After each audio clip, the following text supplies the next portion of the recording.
Olá, seja muito bem-vindo ao curso Metafísica do Eneagrama das Esferas. Janeiro de 2025, nós teremos agora a nossa primeira aula, onde nós abordaremos alguns pontos relevantes aí de toda a fundamentação do estudo tipológico que nós estamos empreendendo ao longo destes 5 anos que nós conhecemos o Eneagrama das Esferas e ao longo de mais de décadas que já conhecemos sistemas tipológicos, sobretudo o Eneagrama das Personalidades, que tem uma correlação muito próxima com o estudo que nós fazemos aqui no Eneagrama das Esferas. Eu sou o professor João Carlos, pesquisador e descobridor do Eneagrama das Esferas. Neste curso especificamente nós não abordaremos a tipologia do Eneagrama das Esferas, uma vez que nós temos já um curso na nossa plataforma dedicado única e exclusivamente para esta finalidade, de você conhecer quais são os 9 tipos do Eneagrama das Esferas e, mais importante do que isso, com o seu mapa Eneastral 4.0, que você vai poder estar aprendendo sobre si mesmo, ao mesmo tempo que aprende sobre os 9 tipos do Eneagrama das Esferas. Então, no curso Metafísica, nós vamos falar sobre os fundamentos, nós vamos falar sobre as ideias, nós vamos falar sobre tudo o que está por trás dessas ideias que nós estamos apresentando nos nossos canais, nas nossas mídias sociais, sobre o Eneagrama das Esferas, e que remonta já ao ano de 2019, a ocasião em que nós descobrimos o Eneagrama das Esferas, a partir do movimento dos astros presentes nos nomes dos dias da semana, como também você pode encontrar aqui no nosso canal e nas nossas mídias um vídeo ilustrativo sobre esta descoberta e muitas outras coisas que nós estaremos falando. Então, neste mês de janeiro, nós preparamos uma introdução ao curso Metafísica, e este curso vai ser desenvolvido ao longo de todo o ano de 2025. Portanto, qual é o objetivo deste curso? É explicar resumidamente como nossas pesquisas desde 2019, com o Eneagrama das Esferas especificamente, e também de longas datas aí sobre Eneagrama, Gurdjieff, todas essas ideias adjacentes, como explicamos antes, a respeito, como elas estão convergindo para o diagrama das 48 leis, como todas essas pesquisas e as conclusões a que estamos chegando estão convergindo para este diagrama das 48 leis, a que cada uma das pessoas pode receber influência direta, o que Gurdjieff reapresentou ao mundo como o raio de criação. Aqui está um esquema deste diagrama, né, do raio de criação, passando aí por todas as notas musicais. Daqui a pouquinho a gente vai falar sobre as notas musicais também, e os nomes relacionados às instâncias destes 7 mundos,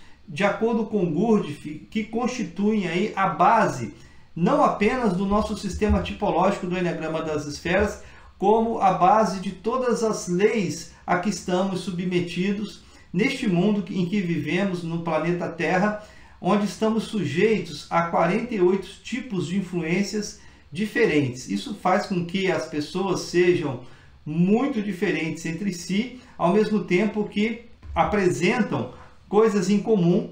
É uma grande dificuldade de todos os sistemas tipológicos estabelecer exatamente o que as pessoas têm de igual e o que têm de diferença. A existência simultânea dessas 48 leis faz com que cada pessoa seja única e muito difícil de ser estudada, principalmente por ela mesma, que é o objetivo maior de todos nós aqui, ou seja, adquirir o autoconhecimento profundo, o autoconhecimento de si, a partir da técnica do estudo e da observação de si mesmo. Então nós estamos neste mundo que está sujeito a 48 leis de forma aditiva, como nós vamos explicar, ou seja, são leis que atuam simultaneamente sobre cada uma das pessoas e, claro, cada uma das pessoas é mais ou é menos sensível a cada uma delas. Isso que faz com que nós tenhamos uma individualidade, uma forma particular e especial de nos motivarmos, uma forma particular e especial de nos posicionarmos e comportarmos perante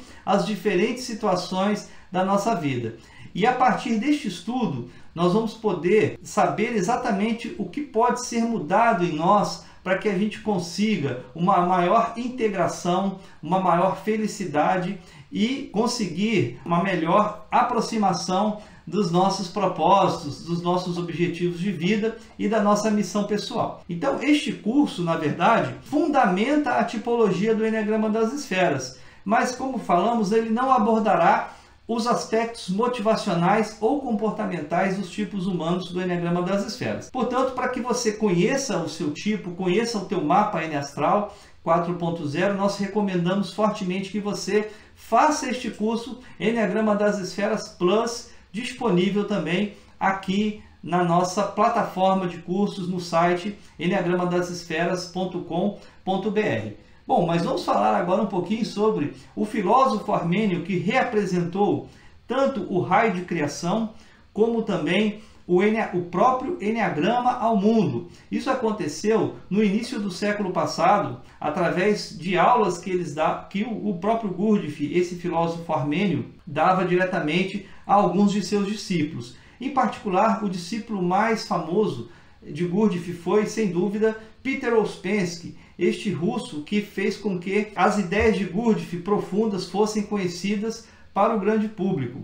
Portanto, Gurdjieff viveu de 1866 a 1949. Na escola da Madame de Salzmann tem essa ilustração que teria sido feita ou inspirada pelo Gurdjieff ou pelo próprio Gurdjieff, onde nós temos aí a apresentação do Enneagrama como figura central, e nas adjacências nós vamos ter alguns símbolos representando aí aspectos existenciais e motivacionais das pessoas. Aí nós temos o anjo, nós temos o diabo, nós temos também o touro, nós temos o leão, e nós temos ali 3 verbos que Gurdjieff gostava muito de conjugar, que é conhecer, compreender e ser.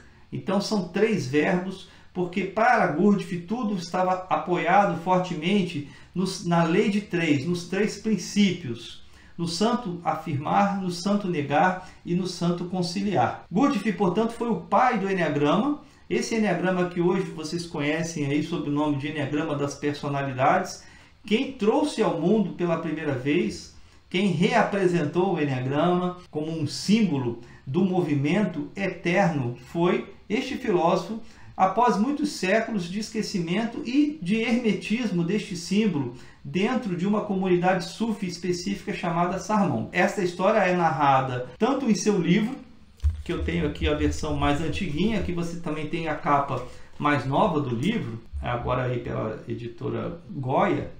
Aqui a editora Pensamento, que eu também tenho, né? Um livro bem antiguinho, mas excelente, escrito de próprio punho pelo Gurdjieff. E também nós vamos ter o filme Encontros com Homens Notáveis, que faz um resumo deste livro, do diretor Peter Brook, que fez aí um trabalho belíssimo a respeito deste livro. Este filme, né, ele está disponível na nossa plataforma para os nossos peregrinos e em altíssima resolução, em resolução de Blu-ray, porque ele foi remasterizado aí recentemente, né? Então as pessoas que conhecem esse filme assistiram ele assim na qualidade de VHS, mas hoje ele está numa qualidade excelente, está na nossa plataforma. É um filme de 1979 e o livro que inspirou o filme, né, ele foi escrito pelo próprio Gurdjieff, como nós falamos, porém de forma mítica, cheia de metáforas que ilustravam os seus ensinamentos. Então a gente não sabe exatamente se os fatos narrados no livro realmente aconteceram ou Gurdjieff colocou uma versão mítica para expressar determinadas ideias pertinentes ao próprio trabalho, pertinentes aos próprios ensinamentos que Gurdjieff professava. Então eu separei aqui um trechinho deste filme, uma passagem bem interessante que eu gostaria de compartilhar com vocês a partir de agora.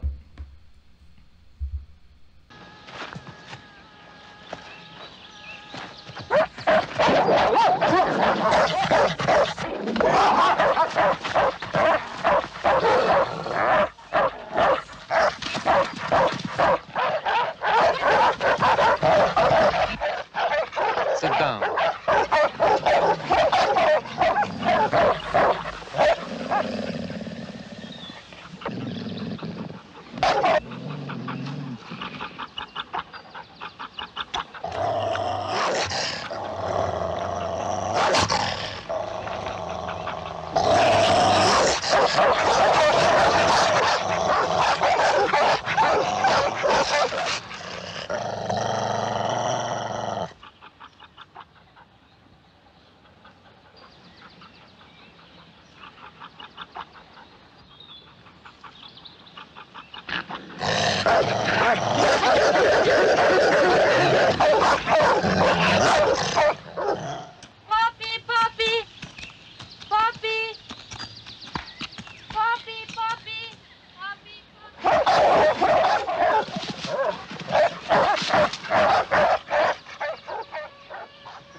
Portanto, esta passagem da vida de Gurdjieff poderá nunca ter acontecido, mas Gurdjieff a utilizou em seu livro para ilustrar a seguinte ideia: a ideia de que, antes de tudo, era preciso aprender a observar a estrutura do ego, a estrutura da psique, antes de tentar empreender qualquer tipo de mudança. Gurdjieff dizia que nós, com certeza, se quisermos fazer uma mudança sem a compreensão profunda, nós normalmente vamos trocar um hábito por outro. E não era exatamente essa ideia que Gurdjieff gostaria de ensinar para os seus discípulos, mas sim a ideia de mudança profunda e a escolha, a liberdade de ser quem se é. Na nossa plataforma também vocês vão encontrar uma entrevista exclusiva com o diretor deste filme, bem velhinho já. Assim, essa entrevista foi feita há aproximadamente 3 anos atrás, ele já faleceu inclusive, e esse diretor também, ele produziu o filme Mahabharata, aquele épico do cinema aí que conta a história lá do Bhagavad Gita. Mas os ensinamentos de Gurdjieff, eles foram retratados pelo discípulo mais fiel, autorizado a transcrever as reuniões, ou pelo menos boa parte delas, chamado Peter Ouspensky. Este russo que desenvolveu um trabalho belíssimo, uma vez que ele era o único discípulo de Gurdjieff autorizado a transcrever as reuniões que o grande mestre tinha com os seus alunos. Portanto, aí este livro pode ser adquirido facilmente ainda nos dias de hoje, a um preço assim muito bom, e representa um grande custo-benefício aí para que você se intere de todas essas ideias profundas aí do mestre Gurdjieff. O raio de criação aparece à primeira vista como um esquema muito elementar do universo, mas na realidade, quando o estudamos, torna-se claro que este simples esquema permite coordenar e fazer a síntese de uma porção de concepções do mundo, filosóficas, religiosas, científicas, atualmente em conflito. Esta transcrição está na página 103, capítulo 5, do livro Fragmentos de um Ensinamento Desconhecido. Agora, o que seriam essas concepções que atualmente estão em conflitos e que, através do estudo do raio de criação proposto por Gurdjieff, pode ser resolvidos tais conflitos? Por exemplo, questões filosóficas como se existe ou não um livre-arbítrio, ou se as coisas que acontecem às pessoas são aleatórias e casuais, ou se tudo já está predestinado. Através do estudo do raio de criação, é possível chegar nestas respostas com certa segurança. Questões de ordem religiosa. Será que Deus é único? Ou será que Deus é 3? Será que Deus é trino? Ou será que existem vários deuses e deusas, como preconizam algumas religiões? Qual é a religião que está certa? Qual é a religião que está errada? Então, através do estudo do raio de criação, você coloca todos esses conhecimentos em perspectiva e consegue ver a veracidade de cada uma dessas crenças dentro de determinados mundos. Dentro de determinados mundos pode existir muitos deuses, e dentro de um determinado mundo pode existir até um único Deus. Então, quando a gente fala da Trindade, ela fica muito clara. Primeiro, qual foi a necessidade de um determinado momento histórico aí dentro do nosso cristianismo estabelecer que Deus não era um só, mas sim 3, né? De onde vem essa tradição? Tudo isso é explicado a partir do estudo do raio de criação. Concepções científicas que também estão em conflito. Deus criou o mundo, ou o mundo se criou sem Deus? Ou o mundo se criou sozinho?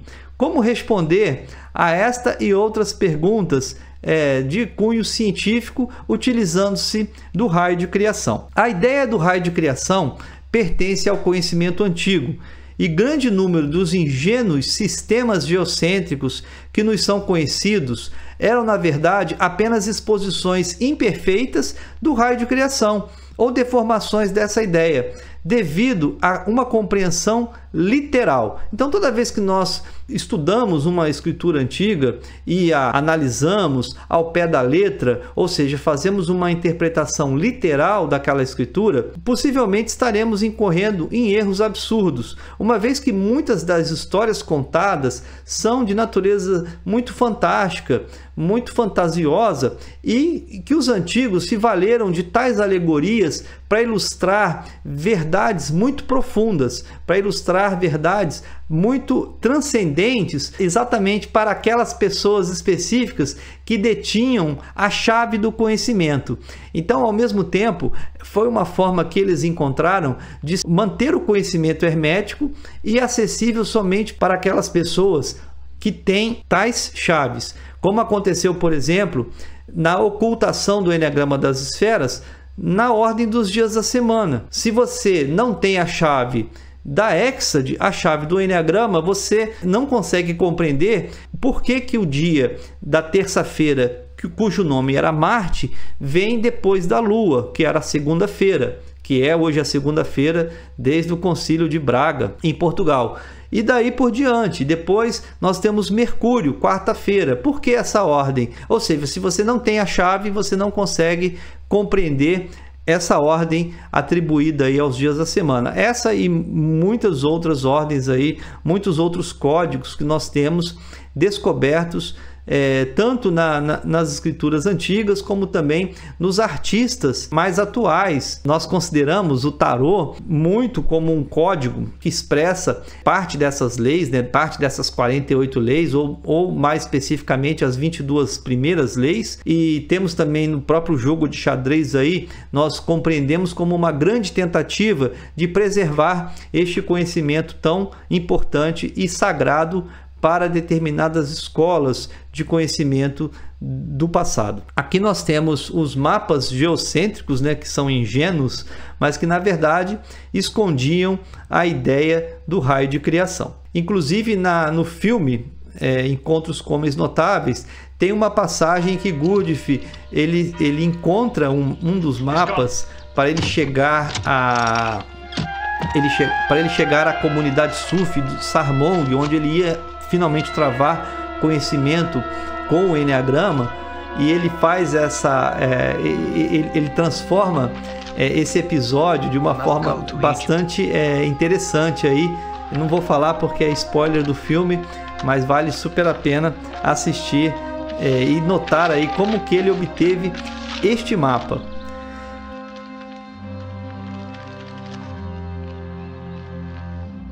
Don't worry, we'll pay the price. Gurdjieff também falava bastante sobre a música e colocava a música em perspectiva ao raio de criação. Na verdade, os próprios nomes das notas musicais derivam dos nomes que as instâncias, que os mundos do raio de criação têm. Então ele falava o seguinte, que a escala de 7 tons é uma fórmula da lei cósmica elaborada por antigas escolas e aplicada à música, ou seja, o dó, ré, mi, fá não veio da música, mas sim da estrutura do raio de criação, que, por ser uma estrutura que explica todas as coisas, em particular, vai explicar e fundamentar bem a nossa música, a nossa teoria musical. Então, o raio de criação, como qualquer outro processo que é completado num dado momento, pode ser considerado uma oitava, que Gurdjieff chamava de oitava cósmica. Será uma oitava descendente, na qual Dó passa a Si, Si a Lá e assim por diante. Mais uma citação aí do nosso livro Fragmentos de um Ensinamento Desconhecido. Vamos repetir agora o raio de criação e atentarmos para como cada um dos 7 mundos pode ser resumido numa sílaba, e essa sílaba coincide com a nota musical que nós conhecemos tão bem.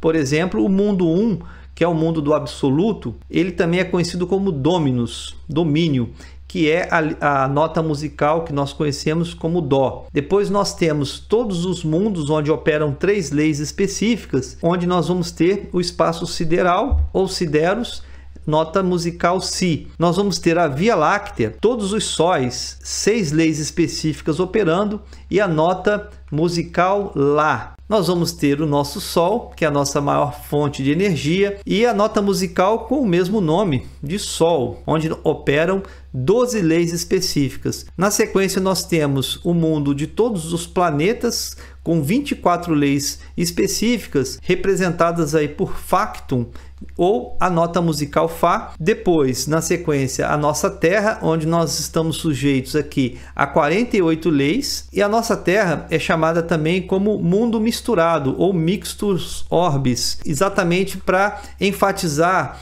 que no nosso mundo todas as leis superiores são misturadas. Isso faz com que o conhecimento, a compreensão profunda de uma única pessoa seja uma tarefa muito difícil sem esta chave. A partir do momento que nós temos essa chave, temos um conhecimento tipológico e colocamos todos os mundos em perspectiva, nós podemos com muita segurança compreender, a partir também de como cada mundo foi construído pelos mundos superiores, a gente consegue compreender em que instância, em que contexto nós estamos explicando aquele tipo específico de influência na vida de cada uma das pessoas que tem estudado aqui o Eneagrama das Esferas. Finalmente, o nome Regina Coelium, que é a nota musical Ré, onde nós teríamos a Lua operando com 96 leis específicas. O estudo das 48 ordens de leis a que o homem está submetido não pode ser abstrato, como o estudo da astronomia.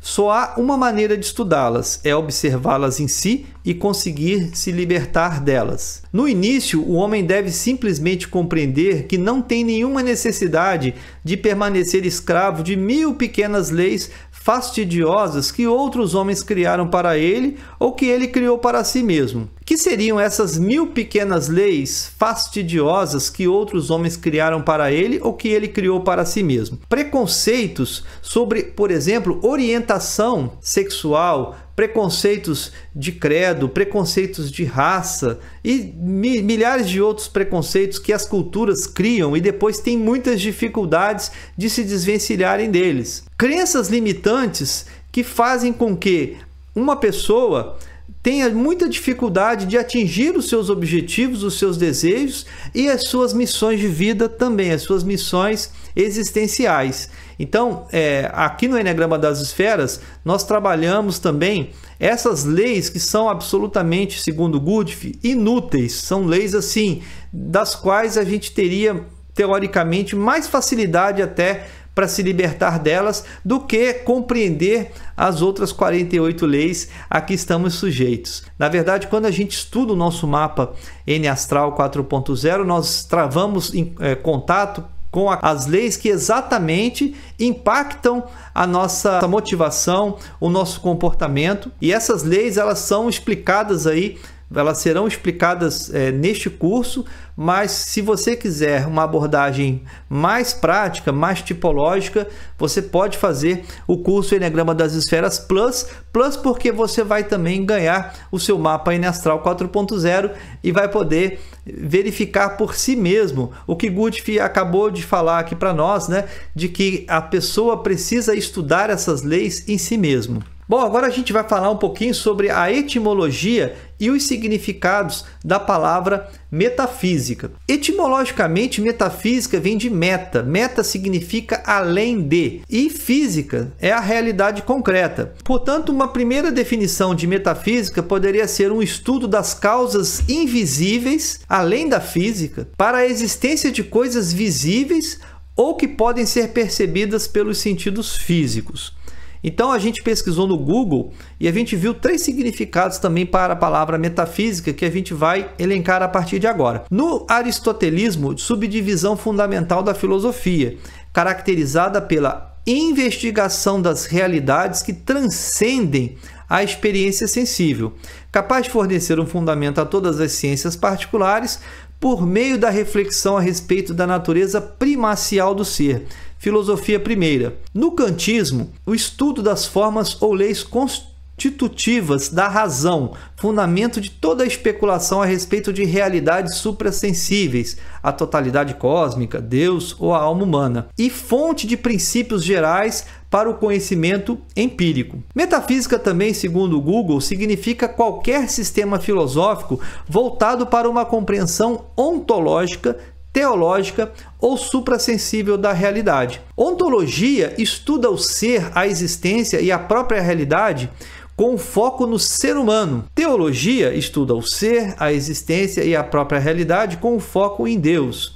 A metafísica do Eneagrama das Esferas, ela pode ser considerada bifocal, porque ela tem tanto um foco no ser humano, como também um foco no Criador, um foco em Deus, um foco em todas essas estruturas que independem da vontade humana, a qual todos nós estamos aqui submetidos, que a gente está trazendo hoje sob o nome de raio de criação. Com base neste terceiro significado, inspirado em Gurdjieff e em nossas investigações, vamos conceituar o sistema filosófico da metafísica do Eneagrama das Esferas. Mas a gente corre um certo risco. Por quê? Porque o Eneagrama, na verdade, ele é parte integrante do sistema da metafísica. Então a gente pode tomar a parte como todo ao mesmo tempo. Mas isso é muito justificável, por quê?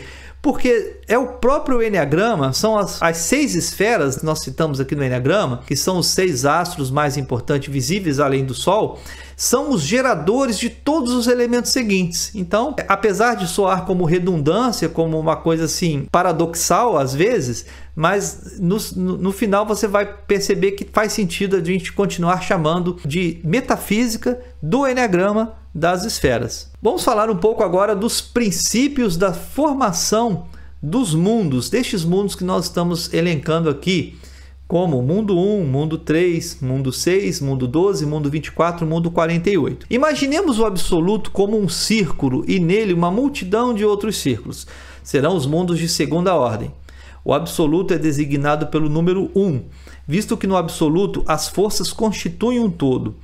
Quanto aos pequenos círculos, serão designados pelo número 3, pois no mundo de segunda ordem as 3 forças já estão divididas. Aqui reside a fonte de toda a confusão causada pela interpretação literal das escrituras antigas. Uma vez que Deus é um e ao mesmo tempo 3, porém no mundo 1, somente no mundo 1 Deus é 3. No mundo 3 já há uma divisão, aí já é cada um por si, mas no mundo 1 esses 3 aspectos de Deus estão integrados e funcionam harmoniosamente como um todo. Portanto, está certíssima o conceito de que o Criador é único, que só existe um Deus, mas isso na instância do mundo 1. E também dessa trindade simultânea, considerando-se o mundo de Deus, que é o mundo do Criador, que é o mundo 1. Então, no mundo 1, Deus é 1 e ao mesmo tempo 3, uma vez que as 3 forças de Deus, os 3 aspectos citados aí, por exemplo, pela Igreja Católica, como Deus Pai, Deus Filho, Deus Espírito Santo, trindades também citadas no hinduísmo, como Brahma, Vishnu e Shiva, e tantas outras, como nós vamos ver aqui, tantas manifestações dessas forças trinas que nós temos no nosso mundo. Porém, foi necessário que Deus continuasse Deus no mundo 1, mas se dividisse em 3 no mundo 3, em 3 forças independentes para iniciar o processo de criação. Então, na verdade, Deus se faz em 3 pedaços no mundo 3, e a partir dessa divisão de Deus, são essas partes que vão gerar todos os mundos que estão abaixo da vontade de Deus. Então Deus está lá no mundo 1, o Criador,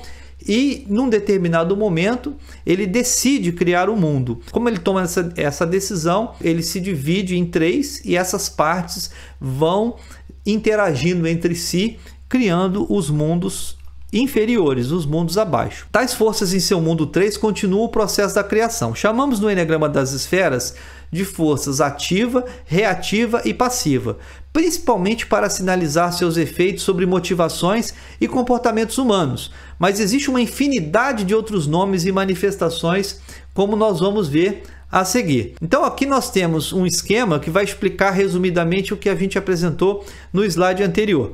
Imagine que no mundo 1 nós tenhamos uma única lei, tenhamos um único Criador, um único Deus. E neste Deus está integrado essas três forças, esses três aspectos, que nós aqui no Eneagrama das Esferas chamamos de força ativa, força reativa e força passiva. É como se nós tivéssemos um Sol com três forças, né? O Sol aí para significar o nosso absoluto, integrando aí as três forças. Agora, já no mundo 3, essas três forças elas já se separaram, elas não estão unidas mais num único todo. E essa separação ela foi primordial, ela foi fundamental para que os mundos abaixo fossem construídos a partir de choques, como a gente vai explicar nos slides seguintes. Então agora nós vamos ter esses três aspectos de Deus separados. E essa separação que foi feita a partir da vontade de Deus, a vontade do Criador, a vontade do Absoluto, é que permitiu a criação de outros mundos. No mundo 3, podemos dizer que há três forças separadas. Em cada um desses mundos de segunda ordem, que é o mundo 3, por exemplo, as três forças divididas criam ao se encontrarem, olha aí, palavras de Ouspensky, né? Como são criadas as leis inferiores através desses encontros. Criam novos mundos de terceira ordem. Por conseguinte, as forças que agem nos mundos de terceira ordem são em número de 6. Então, olha só, no mundo de segunda ordem nós temos três leis separadas. Agora, já no mundo de terceira ordem, nós vamos ter 6 leis. Por que exatamente este número? Por que existe uma matemática sagrada por trás de todo o algoritmo de Deus, de toda essa estrutura belíssima que é o raio de criação? Justamente porque, nas palavras de Ouspensky, quando Deus se fez em 3 partes, no mundo 3, essas partes começaram a interagir entre si, criando choques, e esses choques geraram energias específicas. E se a gente fizer uma comparação assim, que Deus estaria em correspondência com o nosso Sol, que é a fonte de toda a energia terrestre e a fonte de toda a energia dos planetas do Sistema Solar, que esse Sol, que nos dá toda essa energia, fosse o Criador, e nós teríamos aí no mundo 3 os 3 aspectos solares. E a partir da interação dessas forças, ou seja, a partir do próprio Sol, houve o desprendimento gasoso e um resfriamento e a solidificação formando cada um dos nossos planetas. Inclusive, isso é a teoria científica aceita mais atualmente, que é a teoria da acreção. E essa teoria faz com que a gente explique o nascimento de um planeta a partir do desprendimento do Sol. Então, assim, a gente pode imaginar que dentro do nosso Sol, como existem as 3 forças separadas, elas entraram em choque e esses choques fizeram com que se expelissem os planetas. E aí nós vamos ter que cada planeta do Sistema Solar, cada planeta, em particular os visíveis aqui da Terra, eles incorporaram aspectos particulares específicos do Sol. Então, por exemplo, quando a força reativa se uniu à força passiva, nós teremos no mundo 6 a formação de uma lei reativa passiva. Isso foi, na verdade, a origem do planeta Júpiter, que faz com que a sua influência específica sobre as pessoas que nasceram sob a égide do planeta Júpiter, ou seja, aqui no Eneagrama das Esferas nós chamamos de tipo jovial, tenha motivações e comportamentos particulares a partir desta influência. Então nós vamos ter, analogamente para os outros planetas também, ó. Nós vamos ter, quando a força reativa choca-se com a força ativa, nós vamos ter Saturno, passiva reativa Marte, passiva ativa Vênus, ativa passiva Mercúrio e ativa reativa Lua. Então, como eu expliquei anteriormente, a gente pode imaginar o seguinte, que dentro do Sol esses choques aconteceram e fez com que fosse expelida uma massa de dentro do Sol com essa característica, e a gente tem aí, portanto, uma teoria, inclusive astrológica, para explicar a formação das influências dos astros sobre cada uma das pessoas, sobre cada um dos seres humanos. Então, nesses mundos são criados mundos de uma nova ordem, a 4ª ordem. Designemos pelo número 12. Então, os planetas por si só, eles também vão interagir entre si, vão criar choques energéticos em particular, e esses choques energéticos, para nós aqui no Eneagrama das Esferas, são os 12 signos do zodíaco. Então, em particular, por exemplo, quando Marte e Lua, que são duas leis no mundo 6, interagem entre si, criam uma lei do mundo 12, que é chamada de Áries. Então, a gente vai ter aqui Áries, depois Touro, depois Gêmeos, Câncer, Leão, Virgem, Libra, Escorpião, Sagitário, Capricórnio, Aquário e Peixes. E é interessante que esse número poderia ser um pouco maior caso duas leis de mesma polaridade, por exemplo, Marte e Vênus da força passiva interagissem entre si. Isso não vai acontecer. É como se fosse um ímã que não consegue se atrair de jeito nenhum. Então isso também vai acontecer com Júpiter e Saturno, e Lua e Mercúrio. Exatamente 3 combinações que seriam impossíveis, e por isso que a gente tem exatamente 12 signos do zodíaco. Vale lembrar que tanto para o Eneagrama das Esferas como para a astrologia atual, os signos não são as constelações. Os signos estão relacionados com o movimento da Terra, com o movimento de precessão dos equinócios. Então isso é um assunto muito complicado também, a gente sempre fala sobre isso, não tem como não falar, até porque a astrologia hoje é muito criticada por conta das constelações. Se existe uma 13ª constelação que mudaria toda a história do zodíaco, tudo errado, nada disso. Na verdade, existem 12 signos, porque são 12 campos energéticos criados pelos planetas. Por isso que cada signo é regido por um planeta e exaltado por um planeta. Então nós vamos ter regência e exaltação através dessas combinações que nós acabamos de elencar, e que nós vamos detalhar isso numa próxima aula ao longo deste ano de 2025. Os mundos criados dentro destes mundos serão governados por 24 forças. Então a gente vai citar aqui a origem dessas 24 leis, dessas 24 forças. Nós temos o Eneagrama das Esferas, que representam as 3 leis do mundo 3, mais as 6 leis do mundo 6, totalizando 9. Na sequência, nós temos mais 12 leis, e portanto aí totalizam 22, que correspondem exatamente aos 22 arcanos do tarô, ou seja, os 22 arcanos do tarô são exatamente as traduções dessas leis, de acordo com a escola de alquimia lá do século XIV, que cunhou o primeiro tarô, o tarô de Marselha, e que quis preservar este conhecimento, criando este jogo, esse jogo enigmático, que foi distribuído para os boêmios fazerem suas apostas, que hoje resultou aí no nosso baralho comum, principalmente os arcanos menores do tarô de Marselha, e os arcanos maiores do tarô de Marselha foram muito utilizados pelos ciganos para lerem a sorte, e até hoje é estudado pelos tarólogos com essa mesma finalidade oracular. Então isso aconteceu aí lá no século XIV, e a comunidade alquímica quis preservar seus conhecimentos perante a ameaça da Inquisição, e se eles escrevessem um livro teria ido para a fogueira. Então eles criaram um jogo, porque aí conseguiu popularizar e manter o registro na cultura de forma bastante sólida e segura. E chegou para nós aí esses códigos do tarô de Marselha. Inclusive Gurdjieff tinha muito respeito pelo tarô de Marselha, citou ele várias vezes ao longo do seu livro, como realmente um código que fosse a síntese do conhecimento mágico, do conhecimento astrológico, do conhecimento alquímico dessa comunidade em particular. Agora, a partir desse conhecimento, nós também chegamos aí que hoje a astrologia contemporânea compreende que, além dos 12 signos, há também 12 casas astrológicas, uma correspondendo para cada um dos 12 signos, que são coisas diferentes aí, porque são mundos diferentes. Agora, a astrologia atual, ela compreende o mundo 24 sob a perspectiva das 12 casas, mas nós sabemos que, na verdade, não são 12 regiões, e sim 24. Por quê?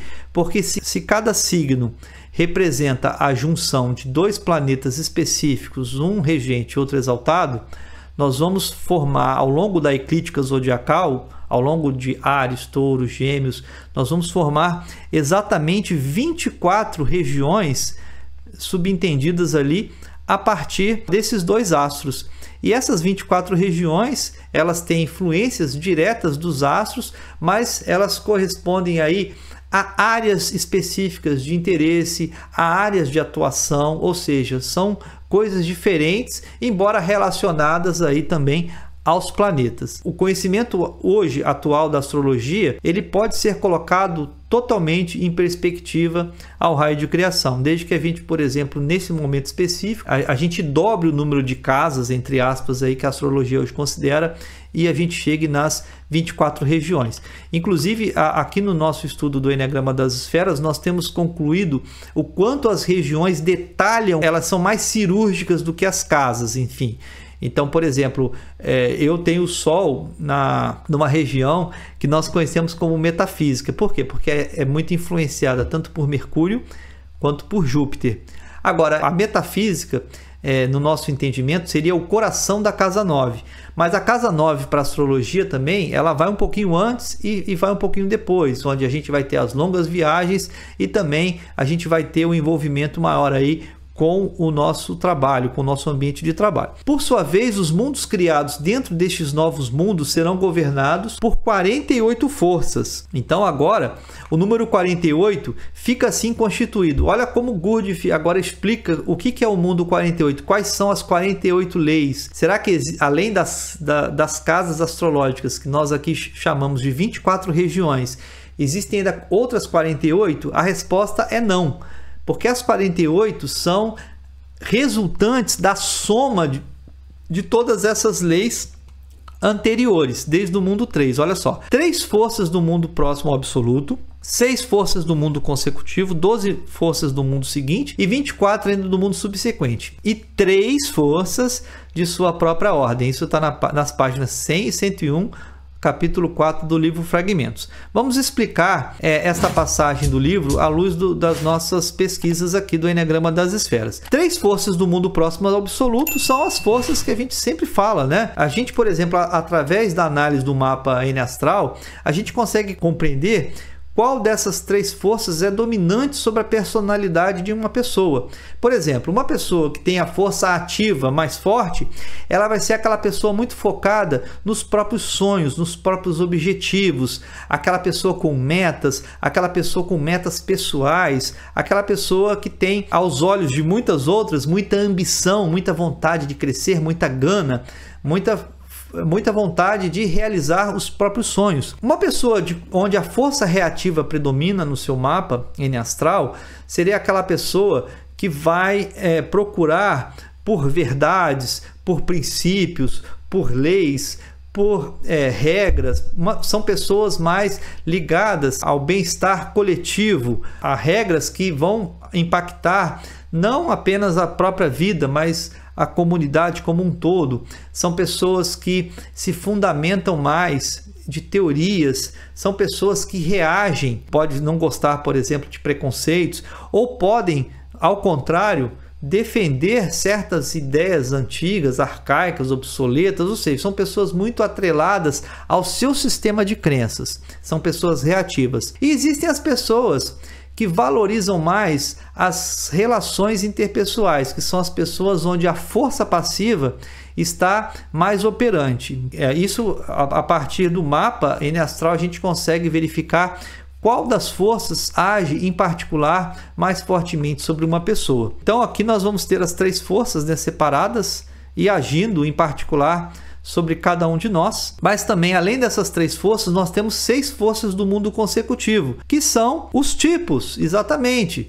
Por exemplo, quando a gente fala que uma pessoa é do tipo jovial, significa que no mundo 6, ou seja, num mundo muito superior ao que nós vivemos, né? Nós estamos no mundo 48, que está sujeito a todas essas forças, mas no âmago da pessoa, a pessoa tem aquelas motivações profundas descritas pelo comportamento jovial que nós tratamos aí no curso Eneagrama das Esferas Plus. Então, isso também vai ser detectado no seu mapa. E assim por diante, nós vamos ter também pessoas que são saturniais, ou marciais, ou venusiais, ou mercuriais, ou luniais, ou solares, né? Uma vez também que o Sol é um tipo aqui para o Eneagrama das Esferas. Aí depois aí entram os signos, que são as 12 forças do mundo seguinte, conforme elencamos anteriormente. E ainda teremos 24 do mundo subsequente, que são as 24 regiões definidas pelos astros que constituem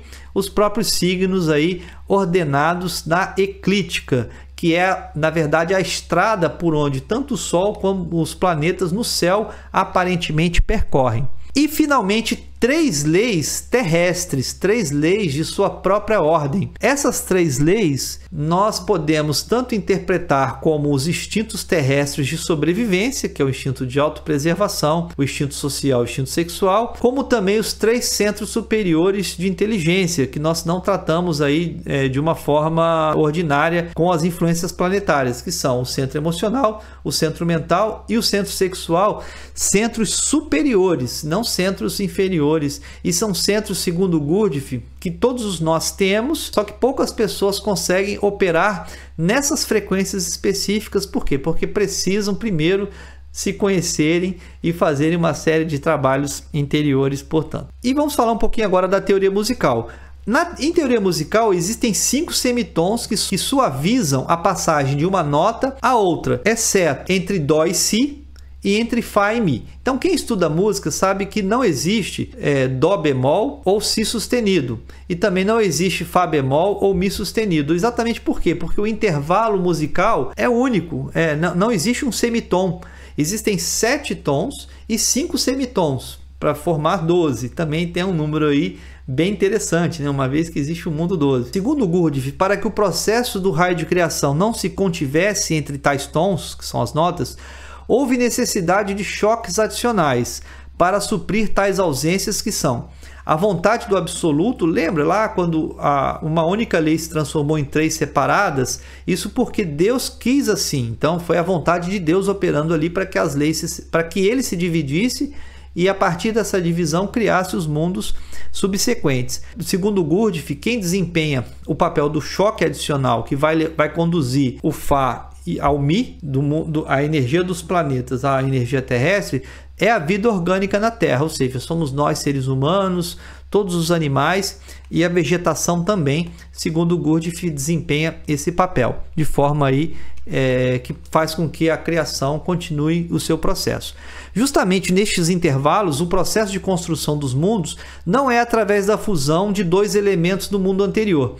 Isso que é muito interessante. Por quê? Porque quando você tem essas 2 instâncias, mundo 3 e mundo 48, é exatamente quando acontece a soma de todas as leis que estão acima. Então, por exemplo, no mundo 3, nós somamos individualmente as leis ativa, reativa e passiva que estavam unidas num só todo, que é o Criador. E aí você vai ter as 3 leis agindo separadamente ou agindo simultaneamente, mas de forma separada. E a mesma coisa acontece no nosso mundo 48, onde nós vamos ter todas as leis que estão acima, as 24 imediatamente acima, as 12, as 6, as 3 e mais 3 específicas que nós elencamos aqui, que poderiam ser os instintos ou os centros superiores. Então, de Dó a Si no mundo 3, do mundo 1 ao mundo 3, temos que as 3 forças que estavam unidas no absoluto foram separadas e somadas no mundo seguinte, como a gente explicou aqui.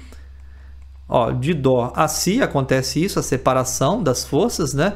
Então, no mundo Si, são as forças superiores que somadas aí separadas. E de Fá, Mi, do mundo 24 ao 48, aconteceu a mesma coisa. E a soma de todos os elementos superiores, mais 3 leis criadas no próprio mundo 48. Ou seja, as forças inicialmente, as 3 leis, as 6 leis são 6 planetas, as 12 leis são os 12 signos, e as 24 leis que são as 24 regiões. Então, significa o seguinte, que cada ser humano pode ser analisado em cada um desses mundos, pode ser analisado e compreendido, como nós explicamos anteriormente. Por exemplo, o professor João, há um predomínio nele da força ativa.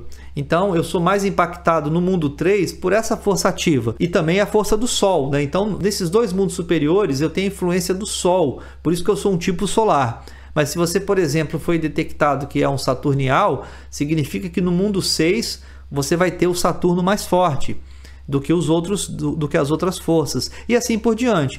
Aí você vai ter no mundo 12 um dos 12 signos operando mais fortemente na sua psique.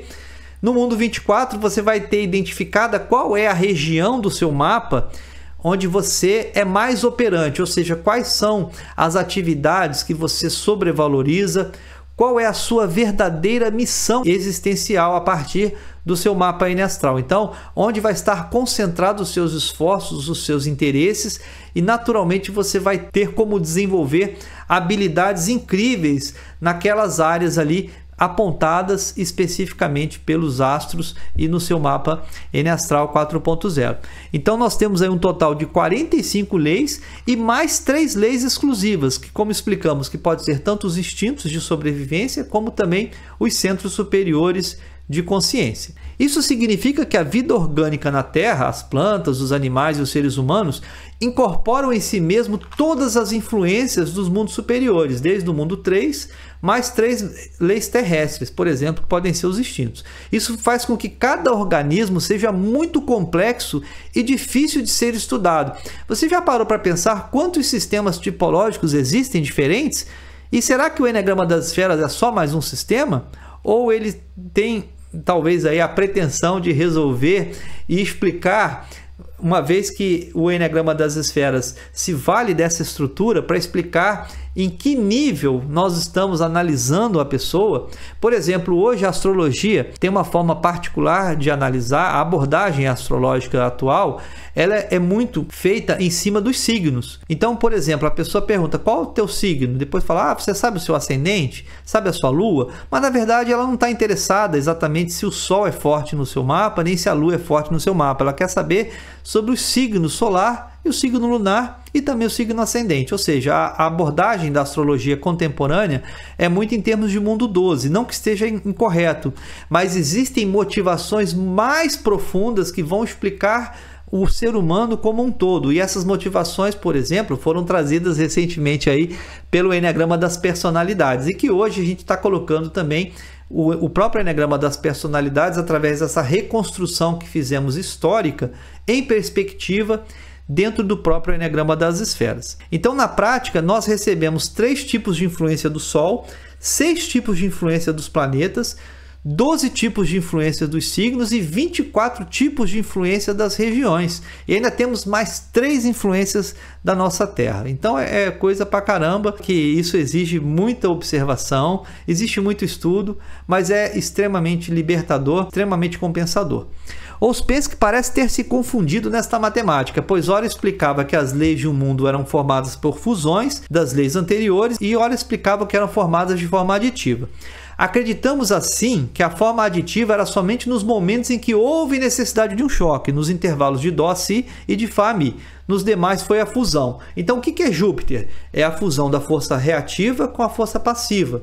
É o choque. Formou Júpiter. Ok, o mundo 6 foi obtido por fusão, mas o mundo 48, que é o mundo no qual nós vivemos, é um mundo obtido a partir da adição. Isso fica paradoxal no livro, mas que nós conseguimos entender a partir da própria estrutura da escala musical. Então vamos dizer assim que essa seria uma grande contribuição do Eneagrama das Esferas nesse tópico específico da teoria, ou seja, como que se formam os mundos de um para o outro? É de forma fusão de choques ou é de forma aditiva de leis? A gente agora tem a resposta e a gente está com bastante segurança, porque essa adição ela confirma outras passagens do livro, no mundo 48, e também essa adição explica exatamente quais são essas leis a que estamos submetidos com base no próprio conhecimento astrológico atual. Muito bem, queridos, chegamos aí ao final da nossa primeira aula do curso Metafísica do Eneagrama das Esferas. Espero que vocês tenham gostado e continue conosco, conheça o nosso trabalho, conheça o Círculo dos Peregrinos, faça também o seu mapa N Astral 4.0 juntamente com o curso Eneagrama das Esferas Plus, que é Plus porque é Eneagrama, tipologia, mais o seu mapa. E muito obrigado pela confiança, pela credibilidade de você estar aqui nos dando essa grande honra, e fique conosco. E agora aguarde os comentários, as perguntas e o debate aí formado a partir das ideias apresentadas nesta aula gravada e editada. Até a próxima aula!